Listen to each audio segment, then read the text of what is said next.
How triggered are you, Brian? It looks pretty good. It is pretty good. It was pretty good. I mean, I'd like to think, Blender reached out to me. He said he was doing it for the bit. He asked if I wanted in. I said, of course. So shout out Blender for one of these. And I think the karma gods rewarded him. He had a massive bink in MMA over the weekend, right? He did, yeah. So he paid for those jerseys 100 times over. Yeah, exactly. So he could fill a few warehouses with these jerseys now. Did you play that MMA slate? I did. What was he talking? I took 7th.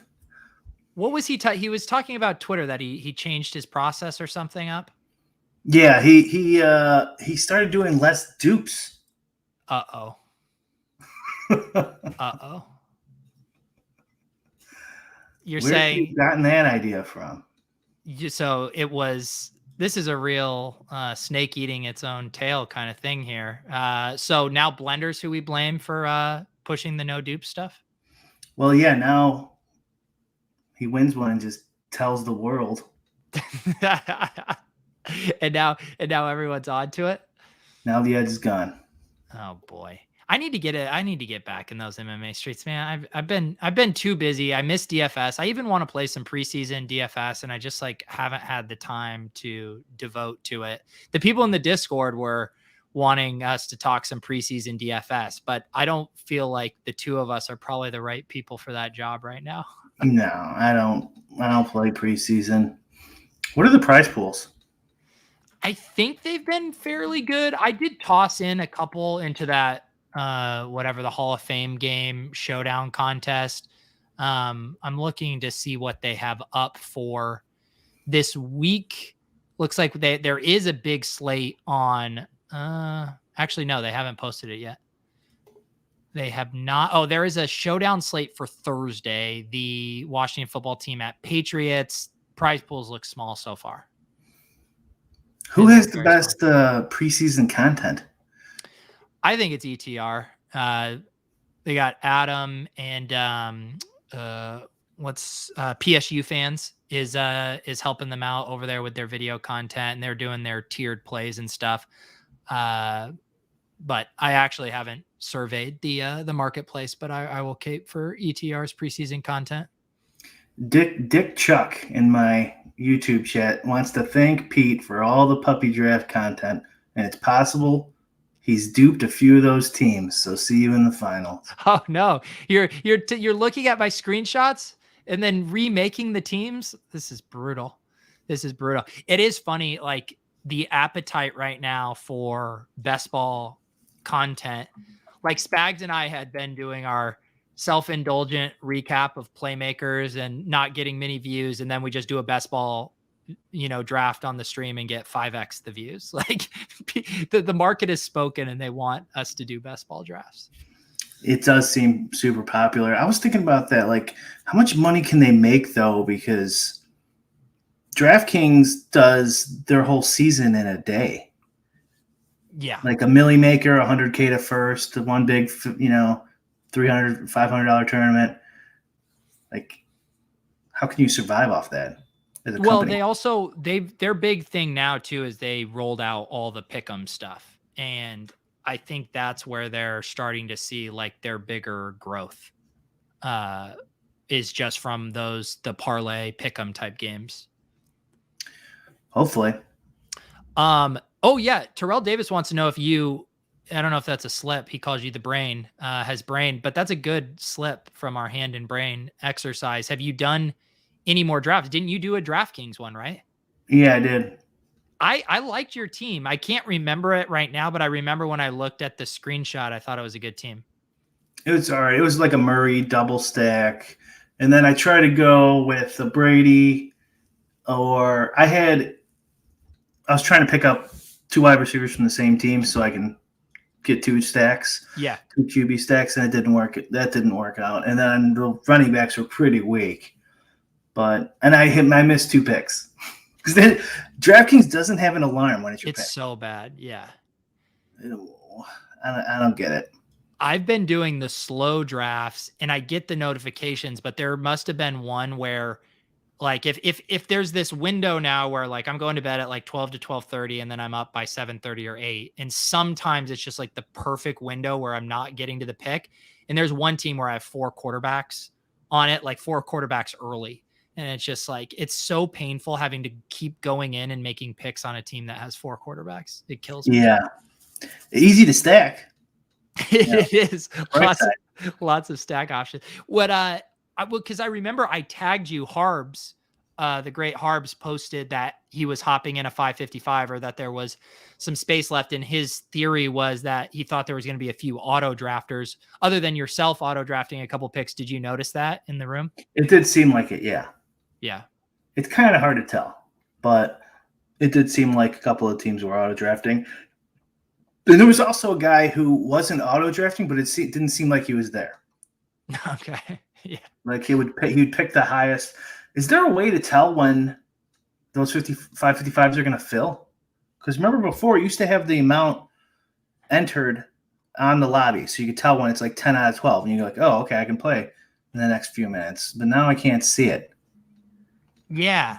It is not an ideal setup. I still have a hard time navigating the platform on DraftKings. It really tilts me how unuser friendly it is. At least it's on the actual PC now. I know. Yeah. Rick is asking, serious question, where can I find the best intro to best ball article? It's not an article, but I did do a video for ETR that I'll post in here. That is 10 tips and tricks of how to win at best ball.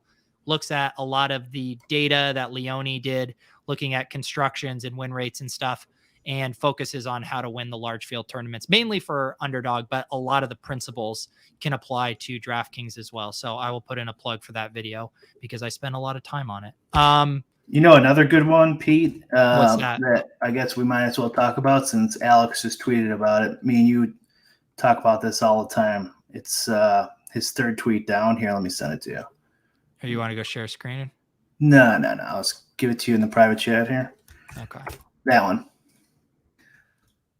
Right. So me and you talked about this. Let me get this pulled up here. So best ball is DFS.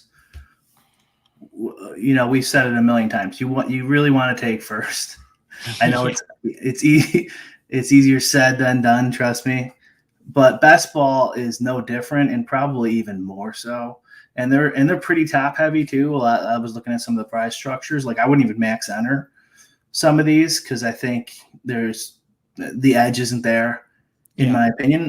What do I know? I guess, but and so so this tweet is a nice little strategy piece by Alex that I wish he'd kind of keep his mouth shut, but it's I do think, and because this is the kind of the argument that you've heard, there's a lot of people, it's kind of like the GPP bros, the large field guy, really focusing on maximizing your win potential in weeks, 16 and 17 versus the just advance and survive or let the chips fall how they may crowd that's just trying to win their individual 12-man league. But when you look at it in these terms, it does show how you absolutely have to be building to win week 16, 17 in these tournaments. Yep. And your 10-man leagues or 8-man leagues, back in 2005 or something like that, stuff doesn't apply. Like, a lot of times the payout structures are, if you have the most points, you get half the pool. The pool, like if you take first during the regular season, you get money. Like this is just a top heavy GPP. And although it's 17 weeks or whatever, 15 weeks long, man, you got to take first. Hodge, I wish I could get these jerseys up in the Lowell store. I need to see if my inventory provider can get these, but you might be able to ask Blender. I don't know. Maybe now that they've paid to do the print file, it wouldn't be too hard. So you're gonna have to use promo code Pete at Blender's DMs to get your Brick 75 jerseys. It is very funny that our Brick 75 merch now comes from Blender. I was gonna post. Nice. It's a nice quality. It looks really nice. It is. It's like, because I have some jerseys that I bought from this this music site, and I like their jerseys, but they're more just like mesh, casual, like reversible. These are reversible, but these are like legit the kind of jerseys my high school basketball team would have had, like that quality. Oh, my high school basketball team would have had garbage quality. So. I was going to show another tweet. So Buying Forward tweet about this, and then actually let me get the right link in here. But this is then looking at the underdog one, but this same thing about looking at the idea of like expectations. If you max entered one of these, so 1/6 because the top 2 advance to round 1, that's 25 teams. Then 1/9 of that expected to advance to round 2. So now your expected advance is 2.28 teams. Then 1/8 expected to advance to round 3. You're down to 0.15 teams. And then that leaves you with 0.15 teams in the final. And now you need to win first out of 160 to win $1,001,001. Yeah. I mean, when you put it in those kind of perspectives, I don't want to just win in advance. Like, I need an absolute monster of a team. Yeah. Yeah. I mean, obviously you got to get lucky. Yes. You got to get lucky, but it just whatever you're doing, try to make it so you get as lucky as possible in the most important weeks. Yep. And prayer and sacrifice to the best ball gods. Yeah. I mean, what do you like? I'm trying to think. This will be I'll be very excited to look back and see on my advance rate, because I think I'm going to have a really good sample size. I'm going to have 150 in the big dog. I have about 100 in the puppy 1, and I think I'll be around 100 in the puppy 2, and then going to put 10 in the big dog. But I think over 3 tournaments, having 100 plus teams, I feel like that'll give me a pretty good idea of if I'm better than the field from that data. Yeah. I think you need like 5 years of data. 5 years. Yeah. Yeah. I mean, it's such a small sample size, you know, the amount of entries the way I would do it is I would do a max of 10 times whatever first place is. Like, I did a bankroll video a while back that explains this concept, but like, let's say first place is 100K, which it is for the puppy too. Okay. Yeah. The most I would enter into that. So usually the smaller ones, you're fine with max entering. The most I would enter into that is, let's say it was like a big one. I'm just thinking of the big DFS ones, like 555 or something. Yeah. The most I would enter in that was like 10K, because I figure that gives me a 10-to-1 shot. I'm betting 10K, and then if I win, I get 100K, right? Mm-hmm. And so I can win at that rate maybe. Now it's more complicated than that, and you're going to get money back. Yeah. But as long as you're getting like a 10-to-1 shot, and sometimes the odds aren't even that good. Right. So it'll cost in these high stakes leagues, it'll cost like whatever, 15 grand or 17 grand to max enter it. And it's like, okay, well now I'm looking at like almost 5-to-1 I have to win to get first. And like, that's not realistic. Like, I can't win every 5 days. Right.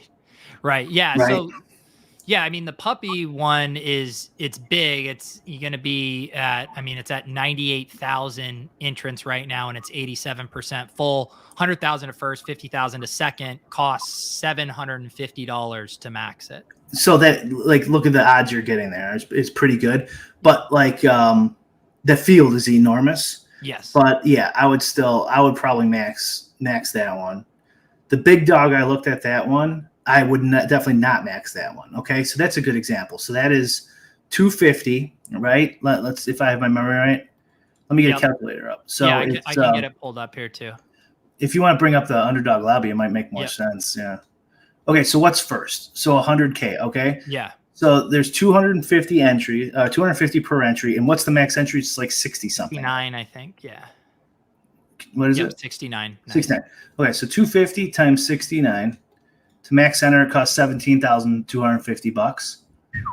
So right, that's a perfect example of one I just talked about. So 100 grand to first divided by 17,250. You have to win this 5.7 times, 5.7 to 1. One out of every 6 times you need to win the big dog if you're Well, max entering. this is excluding all your caches, your min caches, and stuff like that. So like you want to put, that's why 10 to 1, you're not going to win once every 10 times either. But it's like a good just rule of thumb, right? Like a little heuristic to like know, because of the max entries and the cost, and they're all varied, and like, and the bigger the gap between first and second. So this is a pretty flat payout structure in the current system, ecosystem. The wider that gets from first to second. So let's say it's 100K to DK does this, like 100K. FanDuel's even worse. 100K second place is like 20K. Well, now I'm probably even going to enter less and take a better, get better odds on my entry fees. Now, if you have an edge on every lineup you enter, so like back in the day, you should just max enter and don't do any of this stuff. But I doubt most people have an edge, or no offense, but like they have an edge, or their edge is really small, or maybe some of them they have an edge on for some reason. Like maybe they know the news that week better than anyone else. I'm just trying to think of edges in best ball, and so maybe that would be a good time to enter. But yeah, so for that one, I'm not max entering. I would probably, and this is DFS where I think you can have a bigger edge. So the smaller edge, the even less you want to enter. Mm-hmm. So in that one, I would probably enter like, I don't know, 25 times. Why do you think the edge is much bigger in DFS versus best ball? There's probably worse players, but I think it's easier to screw up in DFS. It's more complicated with salaries and ownership. Yeah. I was just thinking of like the ADP is like the proxy for salaries where they're, and then obviously how you construct your team, similar idea of how you allocate your, I'm just trying to figure out. Yeah. The ADP is market adjusted. True. In real time. True. So like if the salaries were adjusting based on what we all thought and what we were all betting on, it'd be efficient by 6:00 and there'd be no edge. Gotcha. Well, depending if you didn't know anything about ownership, but yeah, with ownership, you could still get an edge, but yeah. It is a huge thing. And I do think, that I was talking about this, I think with Davis and Pat, but this idea of the ADP is so solidified. And then there's been this thing of like, okay, the ADP got so wild in July, we skewed it all so wide receiver heavy, but then a lot of the more casual drafters will come in and it'll balance out. And I was thinking about how humans and people in these draft rooms are so anchored to the ADP that they're going to come in the ADP that's already been established. They're not going to want to swim against that current. And so they're going to almost capitulate with the current ADP that's extremely sharp from July. And you would have to see a huge wave of people who give zero shits about ADP, I think, to reset it in any meaningful way. I could see that being an edge. It's just like, I don't know. There's just, okay. So you get on average 10 spots better than everyone else. But like in baseball, there's so many other variables that day, wind and the projection, the salary, the ownership, the correlations you can build and how all those things interact. The distributions of the player. I mean, I guess a lot of these things apply still to best ball, but yeah. And I would say, like, the chat's talking obviously about the structural edges. And I do think, when you look at a lot of the teams, even what I've noticed is the ADP, the player specific ADPs are very efficient because the market beats them up into oblivion. And then people just draft off of them within like a band of like no more than 20 picks. Like you rarely see a guy going 20 picks ahead of ADP and you rarely see a guy going 20 picks after ADP, like with few exceptions. However, you can see some really weird teams within that. You see the classic guys taking 4 quarterbacks, they take 4 tight ends. Like I mean, I guess there's outs to those teams advancing, but for the most part, you will see dead teams in every draft. Like tonight in baseball, today in baseball, like the weather, like how do you play that? You know, there's so many more variables. And even though I was just touting, like you really got to think about the late weeks in best ball. Like who the hell knows? So like I have a ton of information about today, and I have very little information about 5 months from now. So like I feel like that's going to be, you know, I can pull from a whole bunch of sources and stuff and figure out what all this information means for tonight in DFS. Right.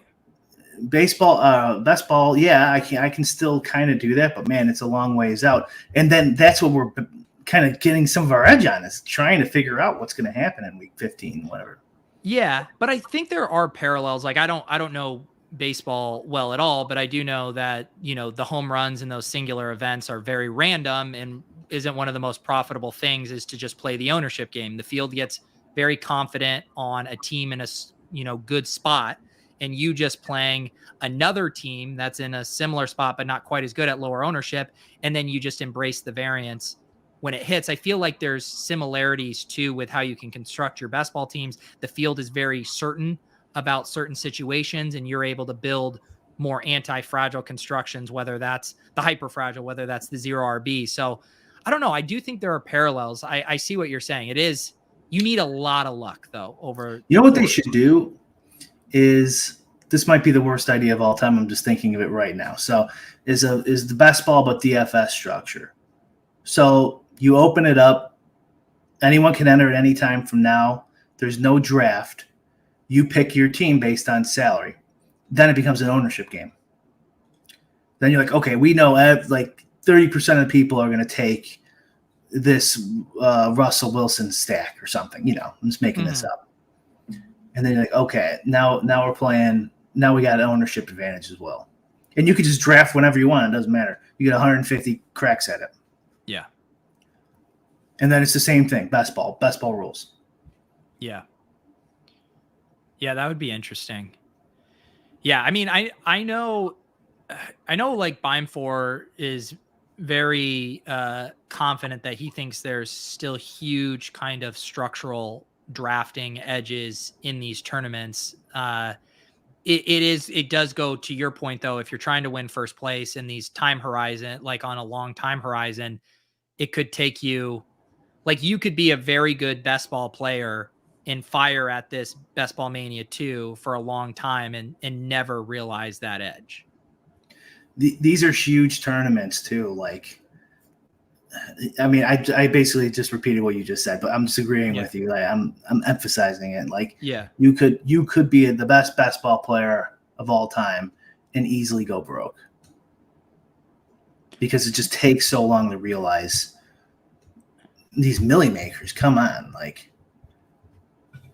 you're probably never going to win one, but there is an edge there.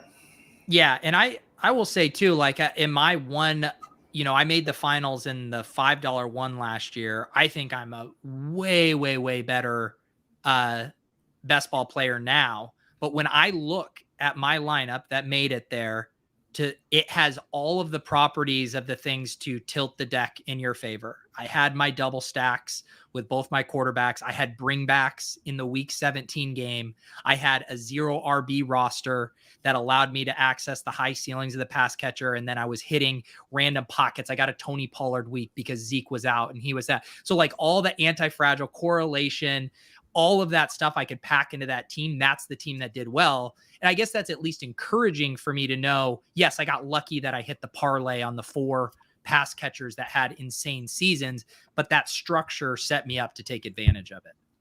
Yeah, you got to do it. You got to do all those things. It's really just a mental thing. Your risk tolerance. Are you willing to lose for 2 years, 3 years of best ball, even though you know you're doing the right stuff? Yeah. It's possible that could happen to you, unfortunately. Yeah. And it is the other thing about it too, that I think really highlighted for me how valuable the structures are is, and I've talked about this now on a few shows, but Leone did the thing of splicing the specific constructions and then looking at the micro player win rates within that.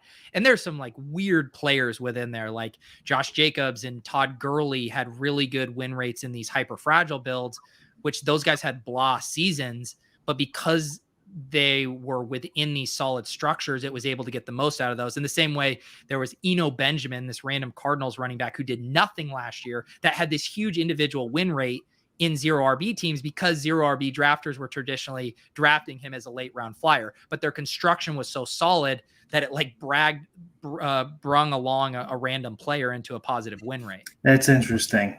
That is interesting. And yeah. He barely, I don't remember him doing anything last year. No, he did. He was like a trendy college prospect and sounding like he's having a good camp. He's my preferred sleeper out of the Cardinals backfield right now. But yeah, so I don't know. It is fun. It'll be really fun to see the next wave of data. But the other thing Leone was kind of wrestling with, and he said that in his article where, you know, the zero RB teams did incredibly well last year because a lot of them had Travis Kelce, and Kelce at a onesie position had an absolutely massive season. And so then you can start to nitpick and be like, well, if half the zero RB teams were taking Travis Kelce early and he gets hurt, like what happens to that construction's win rate all around one single player? So it is very fragile, but at least it allows you to take advantage of those high outcome seasons. And that stuff happens in DFS every day. Yeah. One guy goes down and then the slate's changed, especially in the NBA. And then you just crumple up your papers and throw them over your shoulder and head to the next week. Yeah, unless you fade that guy and then you thank the DFS gods. Yeah. Print the money. Harb's asking about the DraftKings Brady NFTs. I didn't go for those. I kind of wish I would have gone and rent-saked them. Did you mess around with those at all? I told myself I wasn't going to do it, and then after the first drop, I got in for the rest of them, and I didn't get one though. You did? Oh, you tried and didn't? I tried on all. How many did you do today? 4 or whatever? I did 3 out of 4, whatever it was. I missed the first one. So did they just have like similar to Top Shot, a randomized queue? Yeah, it's identical. Okay. And are you able, so with the DraftKings marketplace, I didn't look into it closely. Are you able to just use your DraftKings balance on those? I didn't get one, but yeah, I'm pretty sure you can. Okay. Yeah. I mean, that definitely makes it. I tweeted at them, DraftKings. I'm like, put a little checkbox there that I please buy this for me using my DraftKings balance if I am selected, so I don't have to come back. Yeah. Yeah, that's Top Shot ended up adding. It was so like in the early days, people would get in the line and have to sit there and wait for 2 hours, just sweating when they came up. Luckily, they added the email option of send me an email when it's my turn in line, and you could go live your life again. But yeah, it's like that's not even that great. Yeah, I mean, you're saying you just wanted to auto buy it. Yeah, just buy it for me. Like I'll opt in. I'm saying I will buy this. Take the money now. And then when I'm selected, buy it. If not, put it back in my account. Looks like Harbs is doing well. Got the Sapphire one for 75. The floor is now 650. It does. I'm kind of actually mad at myself that I didn't pay more attention to this, because it's one of those things where it's like, I don't give a shit about the Tom Brady one, but the combination of the DraftKings marketplace, Tom Brady just being, you know, such a recognizable figure, that's a clear plus EV drop to go after. And I just like shrugged my shoulders at it. Would you be selling right now if you got one? Yeah. Yeah. Yeah.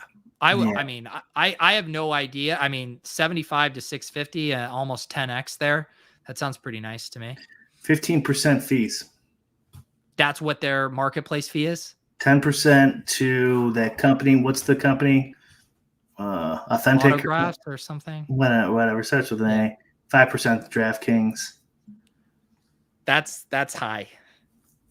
Because like on OpenSea, the default is 2.5% to OpenSea, 2.5% to the creator. And then the creator can adjust their fee as they like. And so you'll see some projects up to 5%, 6%. But man, 15% that's a chunk.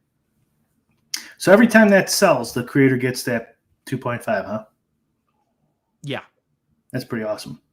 Yeah. I mean, OpenSea right now, that company is just absolutely crushing. I mean, the amount of volume they're doing right now and the fees that it's an absolute printing press. I guess it's similar to like a lot of crypto exchanges who print on their stuff, but man, OpenSea is doing so much volume right now.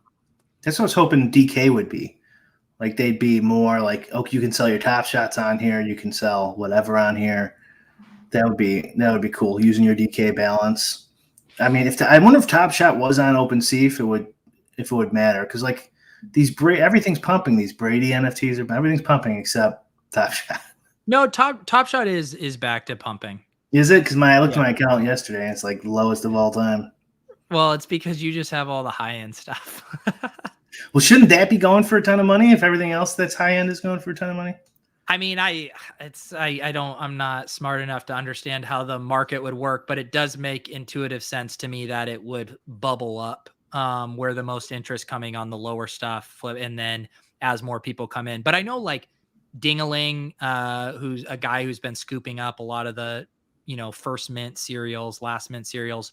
I know he went on another shopping spree. So I think some high-end stuff is getting scooped up. I know Jeremy Levine, shout out Underdog, he was buying some stuff. So I don't know. I guess maybe we bought the wrong stuff. I don't know. What's our floor at on our Jokic? 50 something. That's still not bad. Although I wonder how long it would take us to get a sale as the lowest ask. Yeah, that's the question. I mean, at this point, I think we just hold on for a while. Rick, I owned 1/5. I own 1/10 of the crypto or of the Jokic.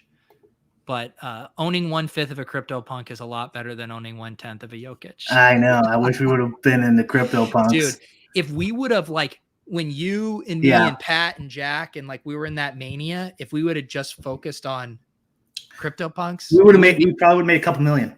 We probably would have. Because you put in a decent chunk of change. Like even same with Alex. Like I know Alex put a lot of money onto Top Shot.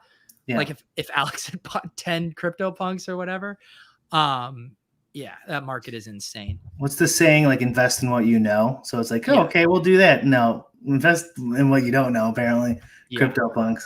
Well, it's been interesting to follow Alex's tweets because I know, like a lot of people, I think he felt, a little burned by some of the kind of centralized decisions that Top Shot made. And I know from his tweets, he was saying like he was hoping that it would be a venue where you could leverage your NBA expertise.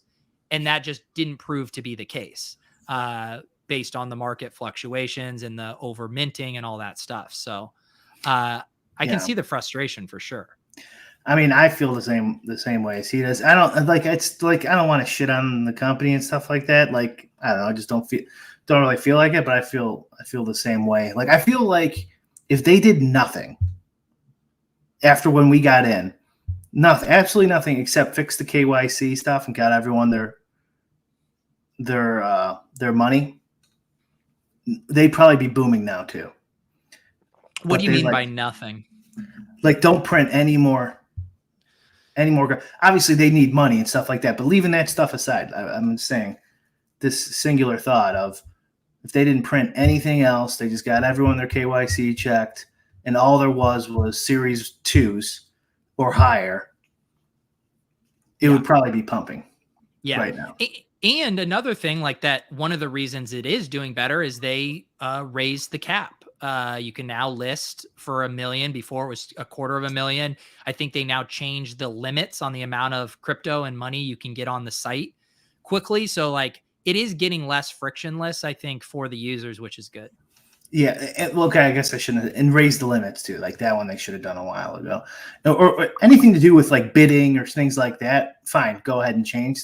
But like the printing and stuff like that and the drops, I think it pissed a lot of people off and the market crashed, as all the markets were kind of crashing during that period too. But I mean, I think they dropped the ball big time. I think they had a lot of momentum, and they fucked it up, and they were listening to too many people, like fans and stuff like that. And if they just did nothing except work on KYC and some raise the bids and stuff like that, I bet some of these cosmics would be going for 500 grand.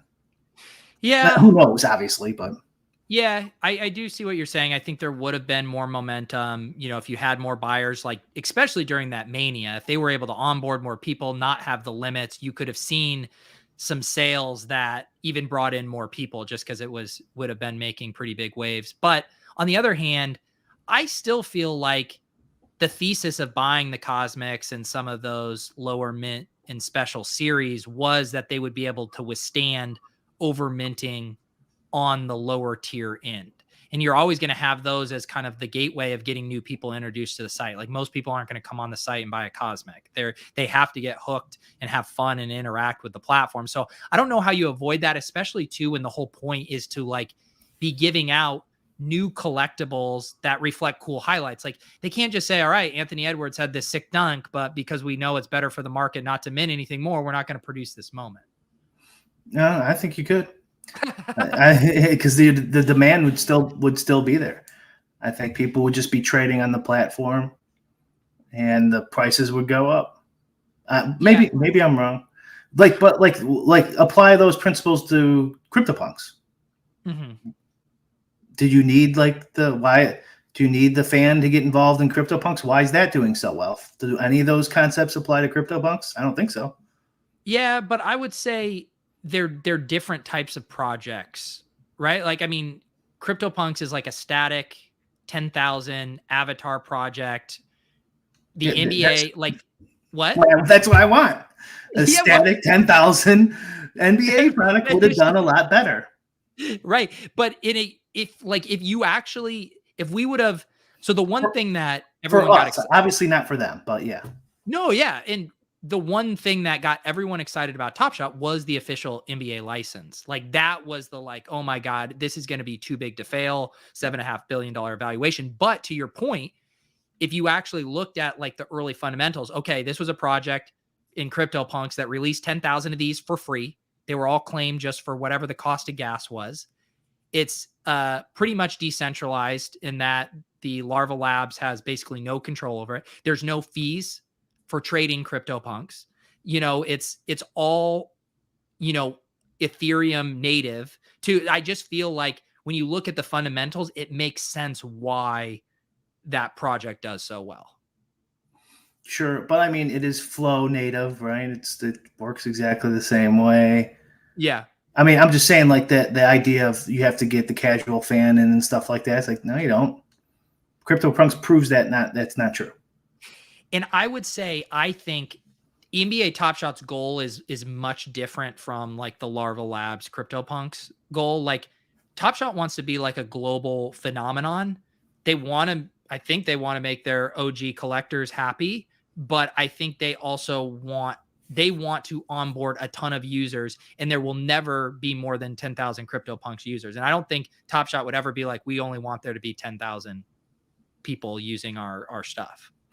No, but you could have taken it a little slower and onboard everybody, but just print a little bit less, print later. Now, listen, I'm just saying what I would guess, and I could be wrong, would be best for me and you.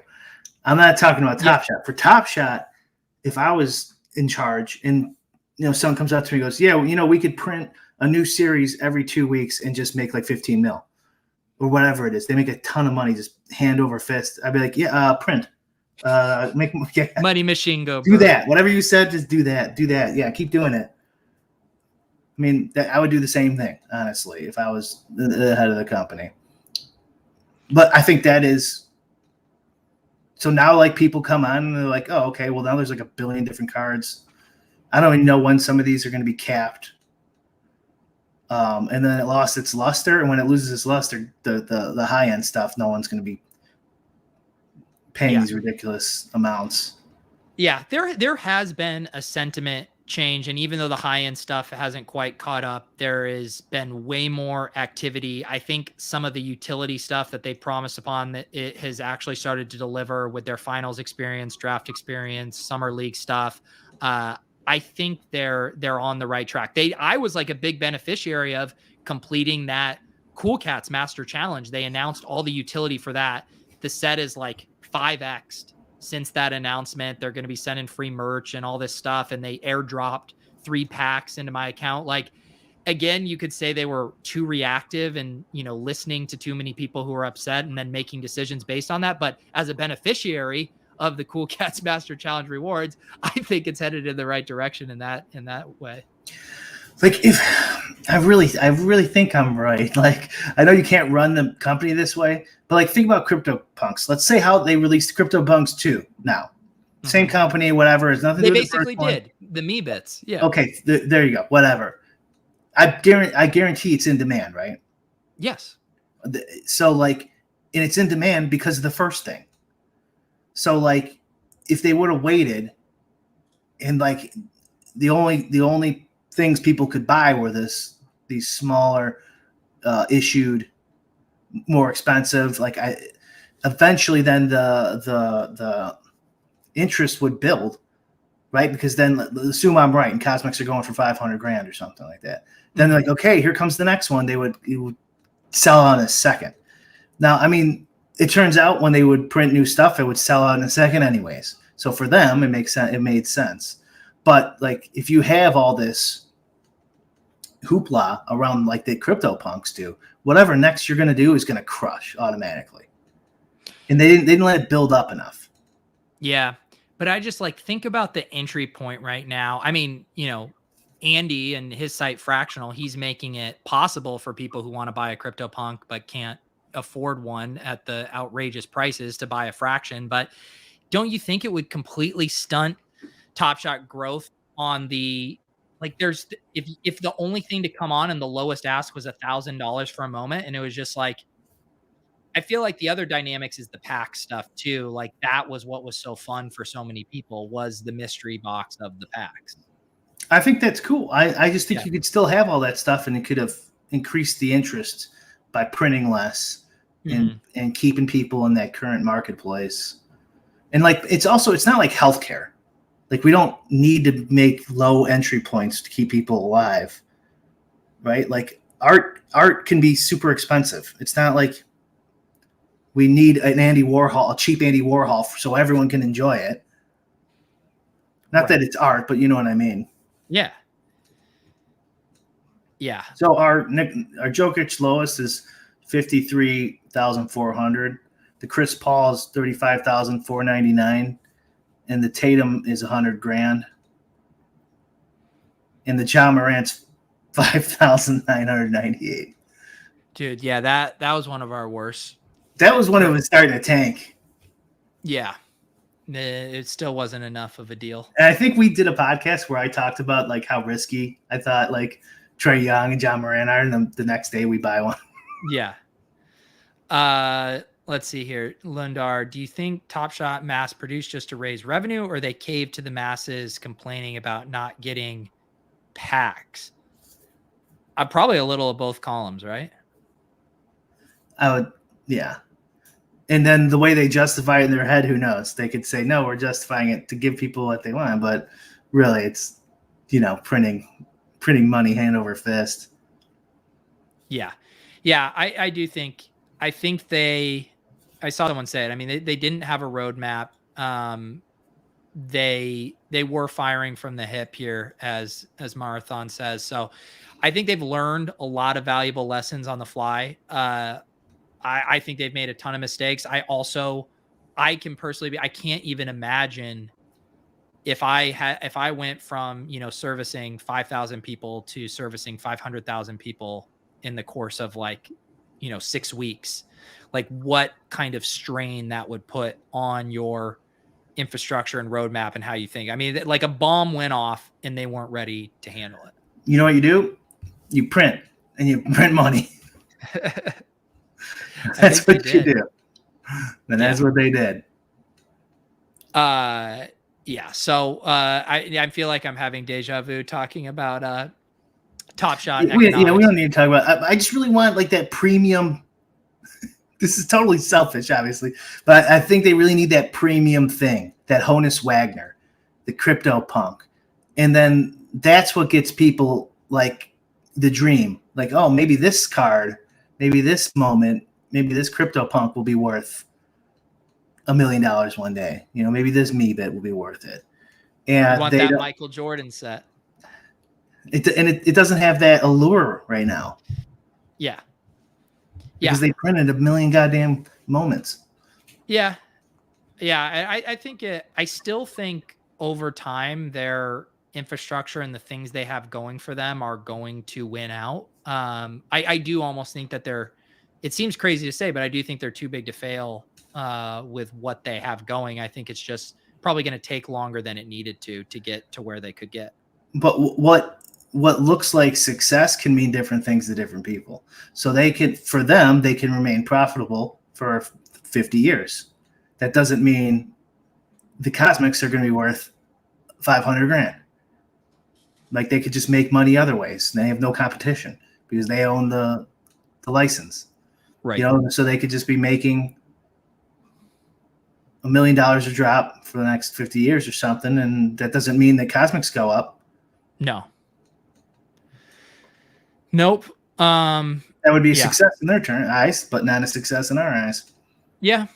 And I also could just see cycles happening too, where right now everything with Series 1, Series 2, everything's so jumbled up. But I think the further we get away from the Series 1 and those very small first Series 1 sets, the more those are going to come into focus as premium sets.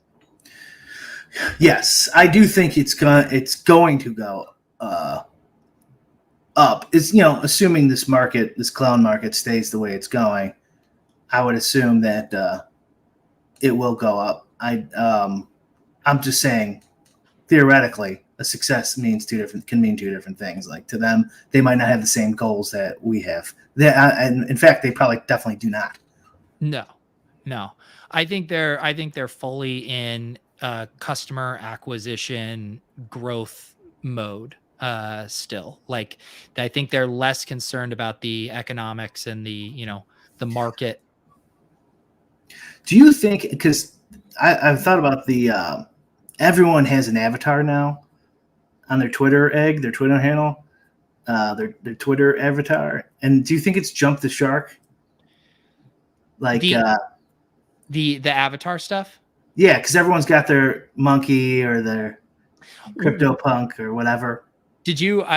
We had a long conversation about this on Club Top Shot last night. Well, kind of tangentially related. I was kind of going off on people whose entire like brand and personality is centered around one single NFT avatar, and I thought that was stupid.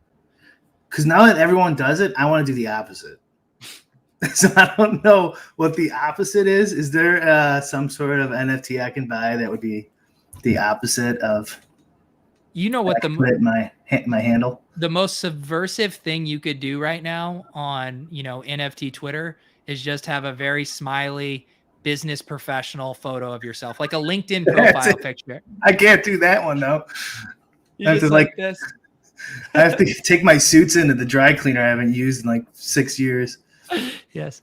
First, Britt came for the jerseys, and I said nothing. Then he came for the avatars, and I shrugged because I had sold my CryptoPunk. But then, but come on, don't you guys have a little hipster in you? You know, where when something gets popular, you wanna. Yeah. Well, isn't that an interesting thing about? It's like hipsterism, contrarianism versus being a part of a community, because a lot of people are actually wanting to be a part of something. They're not wanting to feel like a lone wolf. Yeah. And I want to make fun of them because now there's too many of them. There are a lot of them. Yeah, I don't know. It doesn't, like, the people having their avatars as those things doesn't bother me at all. It's just when the people are, this is the only thing about me. Nothing, I don't want to talk about anything else. My entire identity is this avatar. And then I'm like, come on, dude. Yeah. No, I want to be like, okay, I'm the first one who does it, or one of the first ones. No one else is doing it. And then when everyone does it, then I'm switching off. I'm doing something else. Yeah. Yeah. I can't really picture you with an unironic NFT avatar. Yeah. They kind of look ironic, But the problem is there's just too many of them now that you don't look. It doesn't look like whatever unique thing. Yeah, it is also just funny too. And I mean, Adam has talked about this about how he'll never change his profile picture. And I kind of wish I was a little bit more of a purist. You're definitely a purist with how long you've kept yours, but there is something nice about seeing a tweet and immediately being able to identify it just by the photo. Versus when people, and myself included of late, are changing their avatar all the time, and you just get like this whiplash when you're looking on the feed. Yeah, that's true. When you change your name and stuff like that, to even that they were like, wait, oh, that's Pete. My goal was I wanted someone to ask me who my avatar was, and then I would change it finally. No one's ever asked me. No. Wow. No one's ever asked you? Yeah, it's the White Panther. Wait. Aaron Gray. Oh. I thought it was like Bill Lambier or something. Like I don't even. It's the White Panther, baby. All right, so now you have to change it. And what is? I've been thinking of changing it. Look at that picture. I love it. What is the origin of that? You just love this photo? Yeah, I love that his nickname's the White Panther. That's funny. Yeah, he was like this 7'2" lumbering center for the Bulls. Played for a little bit. He was from Purdue. What year was he playing on the Bulls? Oh, it's been a while now. Probably about 8 years ago. Okay. All right. But this was like post. Okay. This was more like early 2000s. Yeah. Let me. Okay. Oh, you know what I should get? I should do. Let's see. He's 30. His last season was 2014. It looks like. Yeah. You're ruining a lot of people who just always wanted to believe that was actually you. It would be really funny if someone could do a really subtle, good Photoshop of you on that. That would actually be really good, Brian. If I could dunk, this is the exact face I would make, just like that. Here, I'll give you a screenshot. Hang on, let me get you big screen here. All right. Well, I gotta see what he looks like. Okay, hang on, but you gotta wait to do it. No, wait, no, you stay there. I'll go on my profile. I'll see what it looks like. It's hard to see. It's like it's this thing of like excitement and terror at the same time. Yeah, he did it. I did it. Let me see it, and then I'm gonna Photoshop. Right. Hang on, but turn your head a little the other direction. Yeah. There it is. I can't do this. Someone grab that screenshot for me and send it to me, and we're gonna Photoshop a thing, and then we're gonna mint it as an NFT, and we're gonna get rich. The White Panther. The White Panther, Big Dick Brick, and the White Panther. Sounds like a children's book. Oh man. Yeah, a lot of you guys didn't know that Brian was actually in the NBA, and he's lying. He was. Why can't I think of the other Turkish center the Bulls had who got all the boards? God damn it. Luke Longley? No, he's Australian. Oh. It was only a couple years ago. He signed a big contract to me. Why can't I think of his name? I was playing golf at the driving range in the city. Yeah. And this guy's like 9 feet tall next to me. He totally sucked too. Did it make you feel good?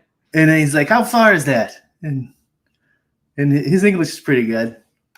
So I measured. I had like a, the golf, whatever it's called, laser measure. You used that to measure. So yeah, I was measuring spots for. Why can't I think of his fucking name? This is gonna drive me crazy. It's not Bill Wennington, right? No. So I mean, we're all stuck on 90s era. Turkish center who rebounded a ton and he signed a big contract. Omar Asik. Oh my God. Omar Ashik. Oh, there it is. Omar Asik. Yes, thank you. So him and I are boys. There you go. All right. I think it's time. I like that for you, Brian. This idea of keeping. So because it accomplishes two goals, it is people still scan it and it's going to just feel familiar as your avatar, but it's going to have a subtle shift of your head photoshopped on it. That's true. Yeah. And it's not a NFT avatar, which I can't do now. It's too popular.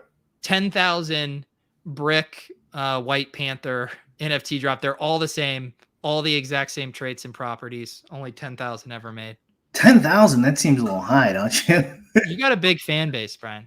I don't even have 10,000 followers. Hey, there's going to be some whales. There's me. I want to own at least 100 of those. I want to max enter your NFT project. All right, guys. Thank you for hanging out with us tonight on Lulz. Best Ball Game Theory, talked some Top Shot, and talked about Brian's new avatar project. Anything else going on with you, buddy? Yeah, I did the take cast. It's up. Oh, is it? Mm-hmm. So if you guys want to listen to me and Davis BS about crypto and the bill and stuff, I talk about like kind of my experience at Springfield and how I look at this stuff. I mean, I'm assuming you saw the bill that got passed in the Senate. It's going to the House. It's like yes, overly broad language, and we've been saying forever that they're going to come. So if you want to listen to, and then of course we get a little political. So if you're not into that, then don't listen. But that is up, and I did PJ ownership. If anyone wants it, on my site, free, Brick75. I think that's it, and then we'll put the pod up here in like an hour. All right, sounds good, guys. We are here every Wednesday. Also, I'm slowly starting to trickle this out. I haven't even told Brian this, but I just moved the merch store. I'm killing TeePublic. I got my new one up, and I have a few pieces of Lulz merchandise up, including Brian, a snapback hat. So I'm still getting my bearings here on Shopify, but the link is down below if you want to check out some of the new Lulz merch. All right, guys, we will see you next Wednesday.